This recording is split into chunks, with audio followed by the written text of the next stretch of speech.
Facts, bro. Welcome, Inside Fighting. Welcome in, fight fans, to Insider Betting. This is the show. We do this show weekly, Insider Betting. Sorry, been a little rusty. The intros and the outro still hard. Yeah, intro not hitting that great, but this is Insider Betting. Welcome in, guys. Welcome in. This is the weekly show. We give you guys our picks and predictions for whichever UFC event is on the way. This weekend, we have UFC Houston Fight Night 104. Anthony Hernandez versus Sean Strickland should be a main event of violence. I'm excited to break that one down. Been waiting for this fight for a while now. Some fun fights on the prelims as well. Maybe I'll get into breaking those down tomorrow. We will see how this live stream does today. But I'm super excited to be back. We have like 6 or 7, leave the meme in 2025, but I think it's like 6-7 weeks of UFC in a row. So pretty sick if you're a UFC fan. And we're going to be live every Thursday, 3 p.m. Central Standard Time, giving you guys our best breakdowns on the main card. So stay tuned, subscribe, lock in. Welcome back. How do you feel about this show?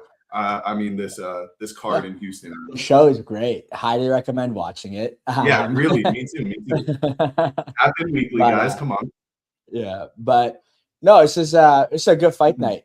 I can't complain too much. There's some good fights on this card. They're not really like important fights, like the winners of these fights don't really decide much. The main event, obviously, but we'll get into it later. But in my opinion, this is probably the weakest main event we've seen in a long time in terms of rankings. You know what I mean? Like, it's like not often that we get a co-main event. It doesn't really matter, It's for either one guy to fall out of the rankings and the other guy to get into the rankings. That's not a co-main event. That's like the opener of the main card usually. But anyway, yeah. But no, it'll be like the fights will be good. That's for sure. I think some good ass fights on this card. But yeah, how do you feel about them? I agree with you in a sense. I feel like this card feels like a fight night. These guys aren't the biggest names. The co-main event, Uris Medic, and these guys both, Jeff Neal coming off of a knockout loss to be in a co-main event spot doesn't make the most sense. But hey, giving the legend his respect.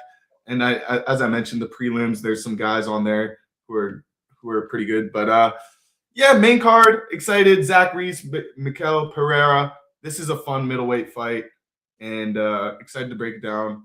I'm seeing your prediction right here on your notes, so I think we're going to be against each other on this first one, but we'll see. Okay, let's run it then. I'll get right into it here in a second. I like this main card. I like the Houston. I like the vibes here. I am worried for Fluffy, our guy in the main event, but really okay. We're going to be splitting a few places. All right, well. Let's open up the main card. We got Zach Reese taking on Michel Pereira. Zach Reese coming off a big submission win over Jackson McVeigh. After his last fight before that came to a no contest with Cedric Dumas. Now that does give him 3 wins in his last 5 fights, only 1 loss in there with the no contest. And yeah, Reese, he's a heavy hitter. He's got great BJJ. I think he refers to himself as like a jiu-jitsu nerd as well. So don't be fooled by the class or the division. He can still have some fun on the ground. And he's coming up against Michel Pereira, who since rescuing dogs from a flood in Brazil that was going viral everywhere, hasn't really done much in the UFC. I know. Give him credit where it's due. But in the UFC, he's on a 3-fight losing streak since that all happened. Now he lost the last year's fights, but yeah, I know it's a bad skip for Pereira, but I still do really like him as a fighter. He was on an 8-fight win streak before taking all of these losses, and he did beat some decent guys on the way, so I'll give him his flowers. But yeah, I don't know. I'm kind of shocked he's a favorite based on recent performance. But I do understand, just like he is the better fighter. Like, I'll give him that. He should win this fight in my opinion. But I'm a little split on it just based on principle. I've been betting on Michel Pereira because I do really rate him as a fighter. I think all 3 of his losses I've bet on Michel Pereira. And so just based on principle, I can't bet on Pereira anymore. I can't have him disappoint me again. So I'm trying to turn the ship around here, and I'm going with Zach Reese. I do see a way Zach Reese wins as well. Like, I'm not just picking him out of principle, but Michel Pereira is the better fighter. So it's a weird one. I'm a bit split on it. How many times do we have to say Michel Pereira is the better fighter, like, for us to believe it? Because at this point, I'm just not believing it, bro. Like, I hyped this guy up all last year as like my lock of the card, like such a great fighter, good everywhere, good power. Then he gets knocked out in the first round by Kyle Dukas. It's like, this shit is just, I've seen it time and time again. We're here. We've seen this. Let's not act like we haven't seen this spot from Michel Pereira, a younger guy. And I just don't see Michel Pereira lighting it up, running straight at him, being this explosive fighter, like similar to like he kind of fights this unorthodox style to like Johnny Walker, where he's like throwing a bunch of unorthodox things, jumping off the cage. He's really hard to predict inside of the octagon, which could mean a lot of problems for Zachary Reese, who has a very solid base, good wrestling. It's going to be hard for him to just kind of point fight against somebody as just awkward and unpredictable as Michel Pereira here. So it's tough to pick the underdog Zachary Reese, but to mention he is the taller guy. He has a significant reach advantage. If he has a solid game plan here, he will stick to keeping the distance, point fighting, trying to win rounds, and taking this to a decision. Some part of me tells, like in my heart of hearts, I do believe Zachary Reese has the edge in the knockout potential here for this fight, which is surprising because everyone I think is leaning Michel Pereira, power, explosiveness. But I don't see him being the bigger guy in this fight, even though every time he steps into the octagon, we're like, wow, this guy's massive. Zachary Reese is 3 inches taller, has like a huge reach advantage. Hopefully he gets the leg kicks going. If it goes to the wrestling, tricky. I actually see the longer this fight going, the better for Michel Pereira, which a lot of people see it the other way. The longer it goes on, the harder for Zachary Reese. I'm kind of seeing this one a little different. I'm seeing value in Zachary Reese here as an underdog. And it's not just me fading Michel Pereira. I actually do think Zachary Reese is the better fighter. He just hasn't had the opponents to prove it yet. He hasn't been tested in a really hard fight yet. He typically does what he has to do inside the ring. Give me Zachary Reese in this one. Big step-up spot for him. Hardest opponent he's fought to date.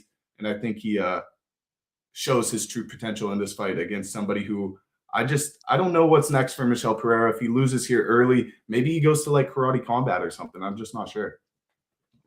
Yeah. Man, you really made it seem like you were going to pick Michel Pereira when we introed this. You saw my pick be Zach Reese. You said we're going to be split.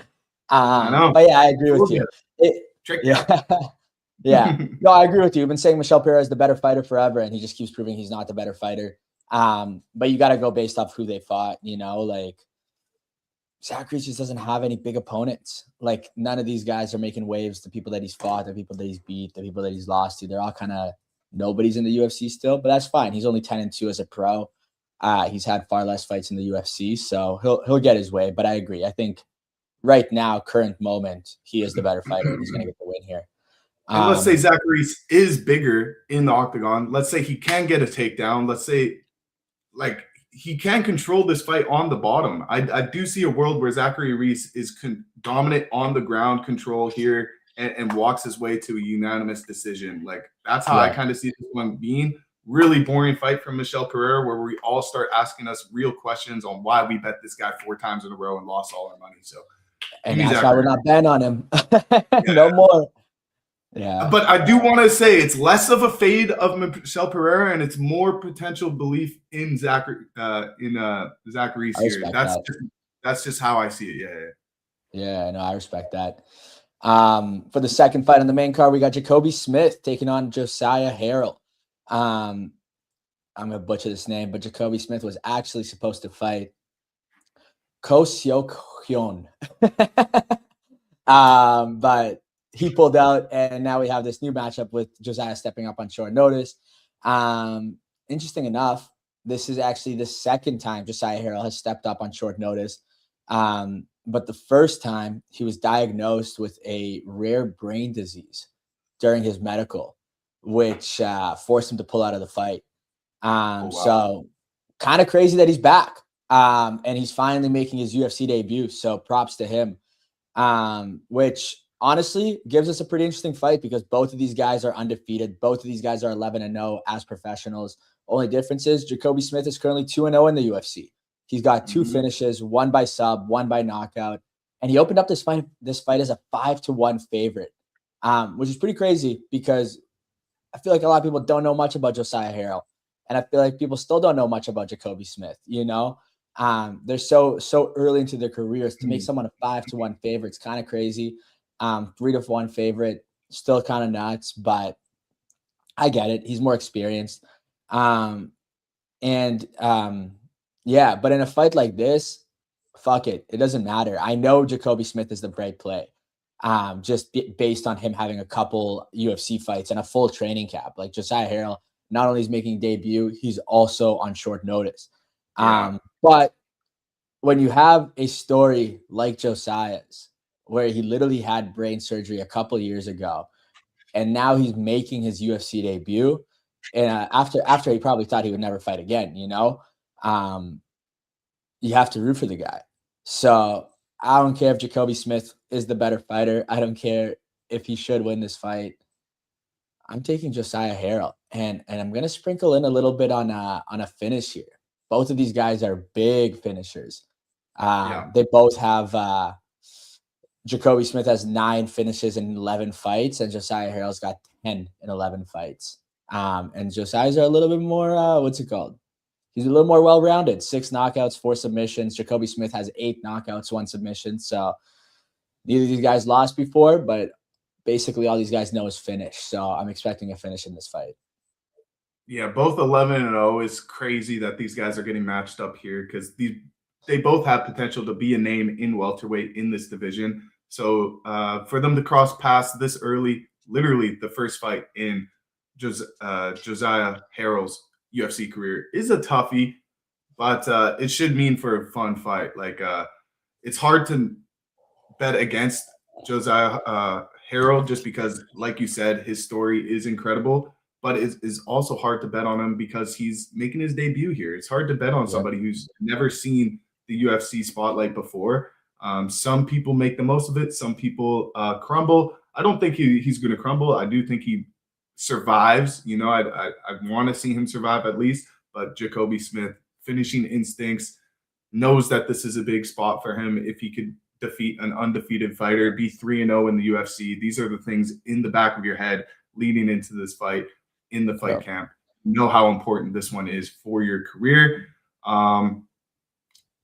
It's just tough because obviously the money should be on Jacoby Smith here. He's probably going to grind him up against cage, look for takedowns, but Harrell's really good for his takedown defense. It's scary, man. If it goes to the ground, can we see Harrell get a submission on Jacoby Smith? Maybe that's how I could see him winning, but Jacoby Smith should do more in every round, just a bit, show his experience. Even though they're pretty much matched, 11-11 and 0, I do think that Jacoby Smith has a slight edge in this fight, especially the longer that it goes. You just don't know how the cardio will look on Josiah Harrell. It's a tough one. I don't think I'd bet this one just because I do see the upset potential here. And if there's no value in Jacoby Smith. Yeah, there's no value there. If I'm betting him, I'm just like, then I'm rooting against somebody I want to see win. It's not a good feeling. It's a tough fight. Tough fight for fans, I think, in this one. Yeah, I'm putting like 1 unit on Josiah Harrell, I think. But 86% of bets on DraftKings are on Jacoby Smith. So like, do what you will with that, Well, man, he was a massive favorite in his last fight, I believe. No, he's a big up and comer, but like we say, like, well, clearly Dana just hates zeros. Like there's no reason for these guys with 2 undefeated guys to fight each other so early in their career. These are 2 guys you want to be undefeated and like 4 or 5-0 in the UFC and then fight each other, get rid of an 0. But yeah, I guess he wants to weed them out early. But no, it's a big test fight for both guys. It's pretty bad for Josiah to lose. It's not the end of the world for Jacoby to lose just because he's already 2-0. But Anyway, some like Dana White Contender Series fights, we just see like massive, huge brawls, and they're like two undefeated guys. Could be something like that. Like one fight you're not going to want to miss on this main card. Yeah, but this next fight, yeah. Next up, we have the worst division and the honorary fight on every main card. Throw the heavyweight fight in there. Throw it in. Get it in there. Get it in there. Yeah, Sergey Spivak, he's taking on Ante Delia. Sergey Spivak, 2 fights losing skid after losing to Waldo Cortez Acosta and Jailton Almeida, making him 2-3 in his last 5. He kind of fights and looks like a big bear. He got pretty shitty striking. He's got okay grappling. But he's just not the most entertaining fighter to watch, you know? He'll wait for you to come at him, try to use your momentum to kind of take you down, kind of like judo style. I also think that's why a lot of fans don't love him, you know? But he does have some big wins, you know? He's beaten Marcin Tybura by armbar. He beat Derek Lewis by arm triangle. Like, he's good on the ground when he gets there. But he's taking on Ante Delia, who is coming off of a pretty it's a controversial fight in his last fight against Waldo Cortez Acosta. Even though he's only 35, even though he's already 35 years old, this is only his second fight in the UFC. He's Tom Aspinall's training partner, and he got a big knockout win against Marcin Tybura as well in his UFC debut. In his last fight, though, he got knocked out cold in the first by Waldo. It's a bit controversial because Ante originally thought he won that fight after Herb Dean kind of got in the way when Waldo was up against the fence. Ante Delia was kind of just throwing some shots. It was really his first or second shot that Herb Dean stepped in. I don't know why he thought he won that so fast. I guess he thought he hurt Waldo, but he didn't. He poked him in the eye. Fight restarted. Waldo used up like 4 of his 5 minutes to recover. Fight restarted like 2 minutes later. Ante is out on the ground. Look, there's a very obvious game plan for Spivak to win here. It's hammer the takedowns like he always does and just kind of see what happens, you know? The issue is that neither of Ante's fights have lasted long enough for him to show us if he can stop a takedown. We have no clue what his ground game's like. Both of his fights ended in the first. He trains with Tom. You'd assume he's got some okay ground game. You'd assume he'd be able to stop the takedowns. And I do think it'll be a tough fight for Spivak. Yes, he's more experienced. I don't really like Spivak. I'm a big guy on betting against a guy I don't like, you know. And 2 of Spivak's last 3 losses have been by TKO. And I think we'll see it happen again. I'm going to take Ante Delia by knockout. And I'm also going to sprinkle a little on the side for under 1.5 rounds. Beauty play. I could see it. I like where your head's at. Maybe, but I disagree with it. But I do disagree with it. I guess I'm playing a bit of contrarian vibes today, but just see if you can see my vibe of this too. Ante Delia, two fights in the UFC so far. Big first debut spot. Then he gets knocked out in the first round by Waldo. Hasn't really showed us anything. And now he's a 2-1 favorite against somebody who's been in the heavyweight division for a minute, Sergey Spivak. Don't really understand the odds here. But I guess everyone's kind of leaning that Ante Delia by knockout play. He's trains with Tom. He's got the power. He was close to knocking out Waldo. But I just don't see that edge as much as everybody else is seeing it. I'm worried about the distance play here. If Ante goes into the second, third round, he might look really, really gassed because he's going to be the one defending all the takedowns, wearing the weight of Spivak. He's going to be the one trying to throw more offense. So he's just going to be the one exerting more in this fight, while Sergey Spivak's going to be that veteran of the division and grapple and control him against the fence and get a dirty trip takedown and control him on the ground, land ground and pound on this guy. Look for that submission. I think we're going to see a lot more violence from Spivak in this fight, surprisingly here. I was big on the triple nipple for a long time. since his debut over Tabura, whatever his name is. Nipple is crazy, bro. You gotta you're locking the triple nip by knockout. I respect it, but I just don't think it's gonna happen here. I think Spivak by decision is probably the smarter play. Spivak money line value on that as well. And by decision. This is my snoozer fight of the night. This is the female fight of the main card. This is the one where you go rip some packs, go to the washroom, smoke break type vibe. This one is going to be boring, dude. They're throwing these heavyweights, and we've seen it two cards so far. I think in 2026 where they throw a heavyweight fight on the main card and we hype it up to be this huge, massive spectacle, bombs and early knockout, first, second round with Derek Lewis, Waldo, and last week's with Tai Tuivasa, and it doesn't look that way how we see it going in our minds. This one's going to be a snooze fest. Spivak's going to put him up against the octagon.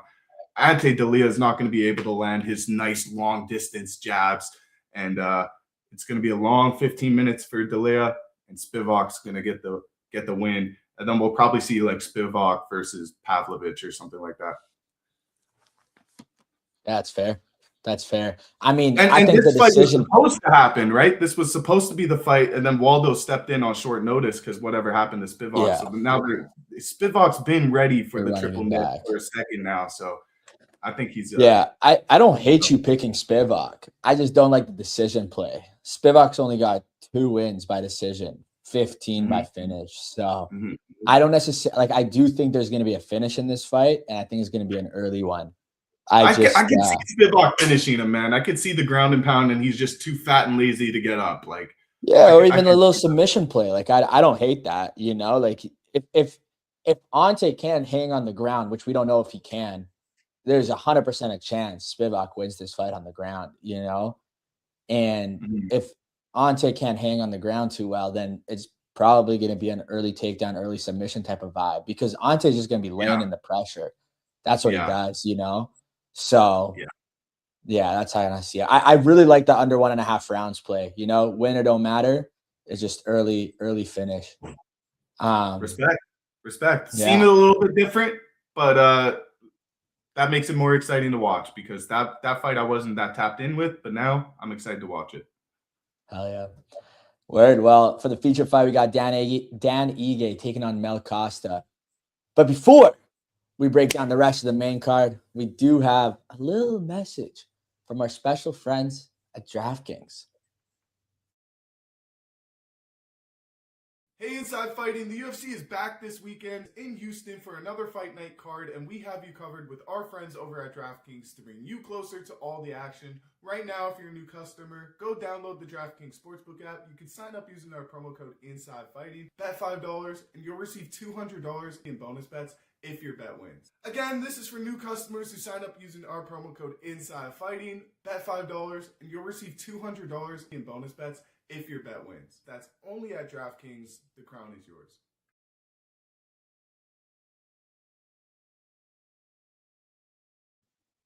$200 bones, baby. Woo! Go get your 200 bones new to DraftKings. Yes, sir. Joins on Saturday to watch the fights alongside with me. That's where we make the cheddar cheese, baby. So go sign up with DraftKings. I'm going to go to Inside Fighting. We love you, DraftKings. Shout out. Shout out DK. The crown is yours. But yeah, feature fight, Dan Ige taking on Mel Costa. Dan Ige, mainly known and loved for a short notice step up with 7-hour notice or whatever to go at UFC 303 against Diego Lopez when who was it that pulled out? Brian Ortega pulled out there, I believe. He's a well-rounded fighter who can eat shots like there's no tomorrow. He's never been finished in his career. All 10 of his professional losses have been by decision. Makes this a fun fight, you know? He's taken on Mel Costa, who's been on an unbelievable 5-fight stretch, winning all of them. It's been a crazy turnaround when you compare it to his early UFC career, where he went 1-2. And now he currently sits at 6-2. So big turnaround there for him. Mel, also very well-rounded. He's a great striker with great wrestling as well. He's going to rely on his striking in this fight, I think. But who knows? We'll see what happens. Now, the way I kind of see this fight going is that Dan probably going to be the one putting the pressure. He's probably going to be the one that lands potentially more shots this fight. And maybe we'll see him get a takedown or two. The problem, though, is that I think Mel's going to land a lot of the bigger shots. And he'll probably get a couple takedowns on his own if they kind of take the fight that route, which I think ultimately will win him the fight. He's not going to be able to put away Dan Ige, but if he lands a few big shots, maybe drops him once, I don't know. I like Mel.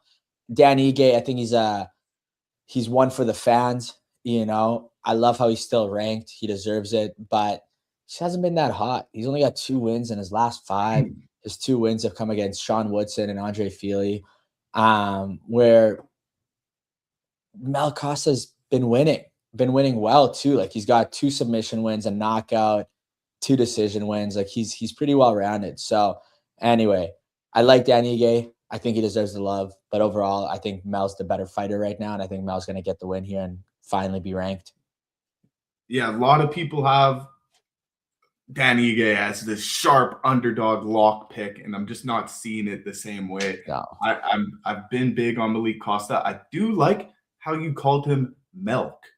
That could hit. No, that could stick for me. That could stick for me. I think Milk is a good name for this guy. I like Milk. I like Milk. I want him to walk out with jugs, bro. I'm gonna keep that in the chamber because he used to be chocolate milk, and now he's milk. Anyways, that's crazy. All right. To break this one down, though, Dan Ige looked. You mentioned that he's going to be the one with the pressure and forward movement in this fight. But against Sean Woodson, his last fight, he was kind of hesitant to put on the pressure. I was like waiting for him to do more in that fight against Woodson, to step into the range of Woodson. He was kind of being a little careful in that fight, still ended up getting the knockout. And then his fight against Patricio Pitbull, same thing. He gave a lot of respect to Patricio Pitbull, where I thought he was going to really bring the pace to him. It was kind of a mutual respect vibe for a little while in that fight, to where I was wishing for more to happen. But I do think Malik Costa, he's not going to allow that kind of fight to happen from Dan Ige. He's going to force Dan Ige to be the version of Dan Ige that we all like, the brawling Dan Ige. He's going to be up against the cage with Dan Ige. He's going to be looking for takedowns, similar to how he fought Christian Rodriguez. Dan Ige might get a trip of his own and get him to the ground, but Costa might get him to the ground, and they might have these little ground scrambles together. It's exciting to see how it looks on the ground, because I do think Costa has a submission advantage in this fight. So I would like to see Malik Costa, maybe submission vibe. That would get me really happy. Malik Costa by finish is tough because Dan Ige, he's proven it time and time again that he is this BMF of the featherweight division here. And he's down. He's game. He has hands. He'll be in front of you. But like you said, he's just not hot right now. Give me the guy on a 5-fight win streak. Milk is going to get – I was trying to think of something smart to say, but with the milk pun there, but didn't hit. Give me Malik Costa. Decision. Yes, sir. Yes, sir. Decision. He's going to grind him up against the cage. He's going to find takedowns. He's going to look for submission attempts. And then we're going to be looking at Dan Ige on the scorecard with 20, 30 strikes. And we're going to be like, well, Malik Costa did his thing. Yeah, no, I agree with you. Next up, Dan co-main Ige event. Like 150 plus strikes to win that fight. Say it again. Dan Ige is going to have to throw over 100 significant strikes to win that fight, in my opinion. Yeah, and he's going to be looking for a KO the whole fight, and it's not going to be there. It's not going to hit. But yeah, like I was saying when we started the show, this might be the worst, or not the worst. I don't want to say it'll be bad. It's just the least exciting co-main event we've seen in a long time. The older guys, not too old. No, getting there. But yeah, Jeff Neal taking on Uros Medic. I don't want to toss around too much hate, but this fight, we have a ranked fighter who only has 2 wins in his last 5 fights, taking on an unranked guy for the co-main event. Just not co-main event material, you know? But yeah, like I was saying, Jeff Neal, he's on a bad streak, losing to Carlos Prates, Ian Gary, and Shavkat Rakhmonov in his last 5 fights. And you know what? I can talk all the shit I want, but to be fair, Jeff Neal's losses have been against probably like the top 3-4 fighters in the division. And all fights he was supposed to lose. My bigger issue is that when you look at his last 8 fights, he only has 3 wins. So he's lost to more guys than just those 3. And those three wins that are keeping him ranked have come against a 40-year-old RDA who blew his knee out in that fight, Vicente Luque, and Santiago Ponzinibbio. Like, if that gets you 12th in the welterweight division in 8 fights, kind of crazy.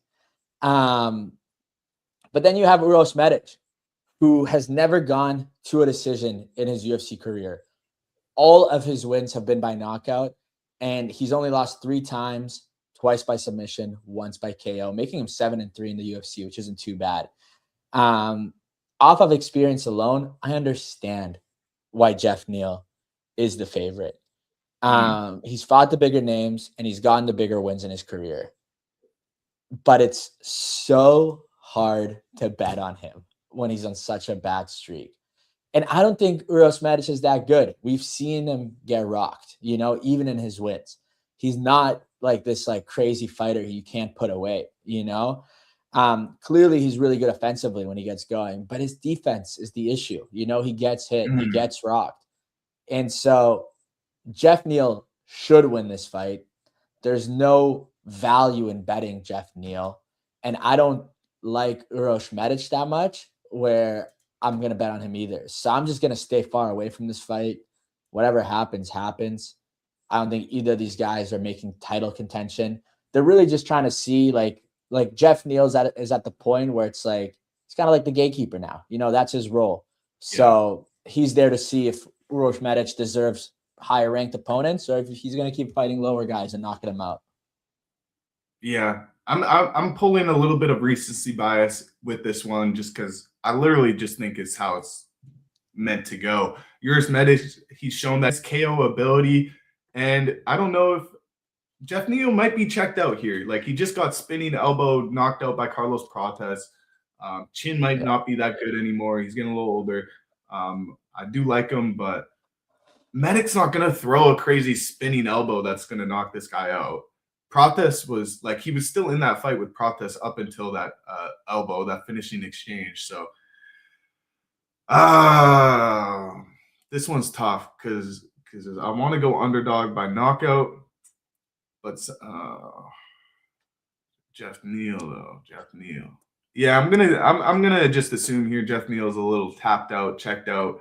I don't know how bad he seriously is thinking about climbing back up the rankings and going up and fighting all these guys. I don't know if he has all that in the tank, and Uros Medic might be the guy to check him out. Fuck. Such a dirty bet if you're putting money on Medic though. I know. So when I originally like was picking my fights and writing my notes, I had Uros Medic winning.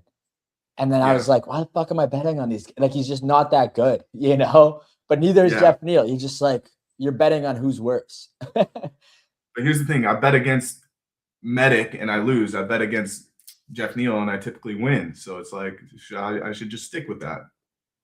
Yeah. Yeah, I know. I feel that. If I've been losing money betting against Medic, fucking bet him. Fuck it. Yeah. Screw it. But just this is the it's not like a prove it spot because Jeff, he's so proven himself already. It's just like, are you still checked in or not? Kind of. No, it's a prove it for Uros. That's what it is. Yeah, it's a prove it spot for Medic for sure. Yeah.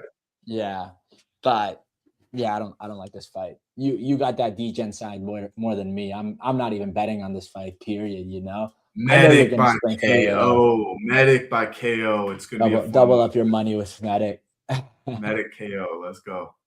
Yeah. Main event, former champ Sean Strickland taking on Anthony Fluffy Hernandez. Arguably the best nickname in the UFC. I'd go by Fluffy. That's a good one. I like it. But past 3 fights have not been the best for Mr. Sean Strickland. He lost his title fight to DDP, bounced back in a split decision win to Paulo Costa, and then lost his title shot against DDP again. I saw Paramount was a little scared of this. They're not loving Sean Strickland. No, they don't. But you know what? If ESPN could deal with them, so can Paramount. You get what you get with the UFC. Freedom of speech, right? I'm just gonna say Sean Strickland wasn't a fan of Bad Bunny's Super Bowl performance, and it sounds like Paramount just didn't like how he expressed that. We'll leave it at that. But yeah, we all know Sean Strickland. His style is weird. He'll keep the pressure up, and he's a good striker. But then we have Fluffy, who's just been fucking tearing it up. He's on an 8-fight win streak, beating some good guys on the way. He comes in with wrestle-heavy game plans, but his striking is pretty fucking solid as well. In 7 of the 8 wins he's had on this streak, he's landed more strikes than his opponents every single time, except for 1 fight where he was outstruck by Roman Kopylov by 1 strike. So his hands can hang as well, you know.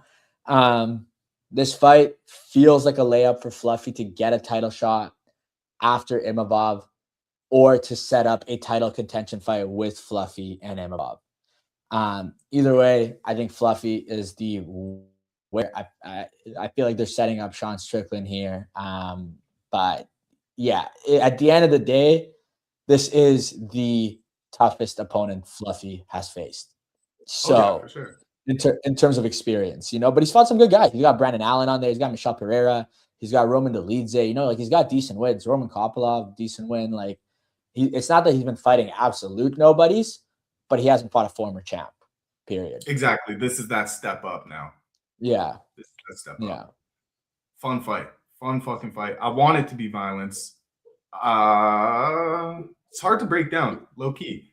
Sean Strickland, he does fight with this kickboxing stance, chin up in the air, kind of really trying to rip a lot of teep kicks to the midsection, which I do think he lands a fair amount of those, which could open up a knockout potential for Sean. But here's my thing: you throw too many teeps, you throw too many leg kicks. Anthony Hernandez, he's just gonna grab one, run forward, trip you down, and go to his belt to ass kind of game plan where he fights a fighter's fight, man. This guy is so fun to watch. If you're a casual, definitely tap into this main event because Anthony Hernandez brings belt to ass when he fights. If he gets an opportunity to where he could get a takedown, dude, just don't give him that opportunity because he takes full advantage of it. He's going to rip you down. He's going to try and get you to just be his bitch in a fight. And he showed that against Roman Dolidze. For whatever reason, I thought Roman Dolidze was a better fighter than Fluffy at the time. I don't think Sean's a better fighter than Fluffy. Here, I do think Fluffy is potential champion, potential guy. Sean Strickland, he already fought for the belt. He won the belt against Izzy, defended against DDP, looked like trash, then lost his belt. No, how'd it go? He won against Izzy, defended against DDP, lost, rematched against DDP, lost. No, he defended against DDP, lost, got a fight against Paulo Costa, split decision win, got a rematch against DDP, lost that. And that rematch was just so boring. It's like once you get that shot for the title, you need to take advantage of it. And it didn't seem like Sean was like fighting his best fight. No. I don't know what Sean fighting his best fight looks like. Maybe in this fight he comes out a little different and uses his wrestling because he is a really big guy with really good sound wrestling. So I could see this having some really cool grappling exchanges where it actually wows the fans, because usually grappling exchanges we start booing, but I do think that there's going to be some crucial ground exchanges in this fight. But it's going to be up to Fluffy to find those ground exchanges. He's going to have to make those happen, and he's going to have to make this his fight. And from somebody who just kind of stands there and fights this Khalil Roundtree kickboxing kind of style, could be a layup fight for Anthony Fluffy Hernandez here. I do like Fluffy to win. Also, keep in mind, Sean Strickland is coming off of like a 6-month anger management leave from the UFC. So I don't know how tapped out he was with that and getting back into training camp and trying to get back into that fighting mentality. Media has been absolutely hilarious. If you're gay, suck cock. He doesn't care. That rock on Sean Strickland, very entertaining on the mic. Haven't heard much from Fluffy because everybody's eyes have been on Sean Strickland during the media to lead up this fight. Something that concerns me a little bit from Fluffy is he's a big medicinal pot smoker. And in Houston, Texas, I believe that there's no weed. Weed is illegal there. So could be a tough week and a half, 2 weeks of Houston training for Fluffy if he's not been able to smoke any weed. Very, very scared of if he was not allowed to smoke weed in the lead up to this fight. But because he's such a top level athlete, I don't think it should affect him as much as I was just saying at the end of the day. Fluffy's the pick here. Fluffy's going to get it done. Fluffy by knockout. Fluffy by submission. Fluffy by domination. Fluffy by brutal violence. Fluffy from belt to ass. Fluffy, lock of the card. Fluffy is the best nickname in the UFC. You know who else has the nickname Fluffy? Who? Gabriel Iglesias. He's I know, the comedian. Yeah. That's the OG Fluffy. The OG Fluffy. Yeah. Whenever I think Fluffy, I think him. But then he's gonna make people know. This is coming out party for Fluffy, man. If you don't know now, you know, kind of spot for him. Sean Strickland. I'm out on the Sean Strickland, man. I was never on the hype train. He's a bigger star than Fluffy right now, which is crazy to say. It's just Fluffy doesn't bring much on the mic. He's such a cool, chill guy. Like, yeah. But bias aside, like I do love Fluffy, one of my favorite, like more hyped up fighters. But I think he's better than Sean everywhere except for kicks. Yeah, no, I agree. He's gonna catch the kicks of Sean and he's gonna take him down. Yeah, but anyway. Wait, that's the breakdown. You Fluffy too? Yeah, I pick Fluffy too. Yeah, okay. Yeah, Fluffy's got to be the obvious choice. Everything else is, well, maybe. Sean sucks low key. Sean sucks low key, man. I didn't think he was gonna be. He low key should have never been champion. You know what I mean? Like, never been champ. Yeah. There's something about a champ who's never defended his belt. You know, like successfully. It's like how much of a champ. Like it's like you're a different class of a champion if you defended the belt automatically. You know. Yeah. So yeah, I don't think Sean's ever been a pound for pound top 15 guy. I don't think he has been. His skill set's just not there. Maybe top 15, like when he was the champ, but like top champs 10 probably not. Yeah, champs they just kind of automatically get in, but I don't think Sean beats Brendan Allen. I don't think he beats Paulo if they run it back. I don't think he beats literally all these guys. Maybe he beats Roman Dolidze and Marvin Vittori's and those guys, Roman Kopilov's, but I don't think, and Gregory Rodriguez's, I just don't think he beats the top guys like the Fluffy, Hamzats, DDPs.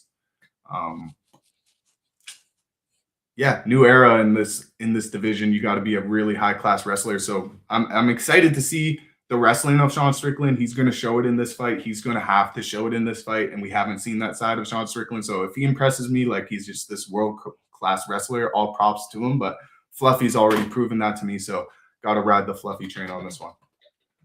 Yeah, I feel you. But yeah, that's the end of this breakdown episode. Next week, like you were saying, we got like 6-7 weeks in a row of big fights. Not big fights, but fights in general. Next week, we got Brandon Moreno taking Loner Kavanaugh. You got Chito Vera on that fight versus David Martinez. Daniel Zellhuber is coming back to fight King Bobby Green. Edgar Shah is on the fight. There's some decent. Bobby Green just can't go away. Eh? Every freaking 2-3 months, you're going to see this guy for the rest of our lives. Yeah. But anyway, and then the week after, we got fucking UFC 326, Max Holloway versus Charles Oliveira. So, anyway, We're going to be live next Thursday, 3 p.m. Central, 4 p.m. Eastern, 1 p.m. Pacific Standard Time. Cody's going to go live tomorrow, talk a little bit more about the early prelims and the prelims. And then Saturday, he's going to watch the fights and go live on TikTok. So make sure to join the watch party. And yeah, I guess Cody will see y'all this weekend. I'm going to see y'all next week. These guys. Till then, peace. Till then.